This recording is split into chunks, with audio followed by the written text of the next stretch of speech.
ശങ്കറിന്റെ game changer. Ram Charan നായകനായെത്തിയ ചിത്രം ആഗോളതലത്തിൽ 180 കോടി രൂപയാണ് നേടിയിരിക്കുന്നത് എന്നാണ് സാഗ്നിൽക്കിന്റെ റിപ്പോർട്ട്. ഗെയിം ചേഞ്ചറിന്റെ OTT റിലീസ് സംബന്ധിച്ച പുതിയ അപ്ഡേറ്റ് എത്തിയിട്ടുണ്ട്.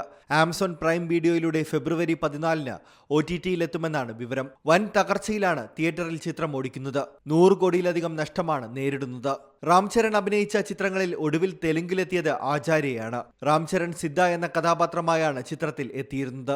സംവിധാനം നിർവഹിച്ചത് കൊരടാല ശിവയായിരുന്നു. ഗെയിം ചേഞ്ചറിൽ നായകൻ രാം ചരണിന് പുറമെ കിയാര അദ്വാനി, സമുദ്രകനി, എസ് ജെ സൂര്യ, ശ്രീകാന്ത്, സുനിൽ, ജയറാം, നവീൻ ചന്ദ്ര, വെണ്ണല കിഷോർ, വിജയകൃഷ്ണ നരേഷ്, ബ്രഹ്മാനന്ദം, രാജീവ് കനകല, രഘു ബാബു, പ്രിയദർശിനി പുലികൊണ്ട, സത്യ അക്കല, വെങ്കടേഷ് കകുമാനു, ചൈതന്യ കൃഷ്ണ, വിവാഹർഷ, സുദർശൻ, പൃഥ്വിരാജ്, റോക്കറ്റ് രാഘവ, പ്രവീണ തുടങ്ങിയവർ അഭിനയിച്ചിട്ടുണ്ട്.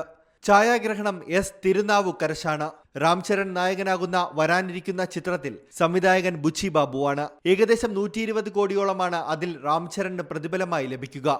മുമ്പ് ഏകദേശം 100 കോടിയോളമായിരുന്നു പ്രതിഫലം. ജാൻവി കപൂറാണ് ബുച്ചി ബാബുവിന്റെ ചിത്രത്തിൽ നായിക. എന്നാൽ ചിത്രം എപ്പോഴായിരിക്കും പ്രദർശനത്തിനെത്തുക എന്നതിൽ പ്രഖ്യാപനം വന്നിട്ടില്ല. Entertainment desk, C Malayalam news. ഏറ്റവും പുതിയ വാർത്തകളും വിശേഷങ്ങളും വിരൽ തുമ്പിലറിയാൻ സി മലയാളം ന്യൂസ് എല്ലാ ഡിജിറ്റൽ പ്ലാറ്റ്ഫോമുകളിലും ലഭ്യം.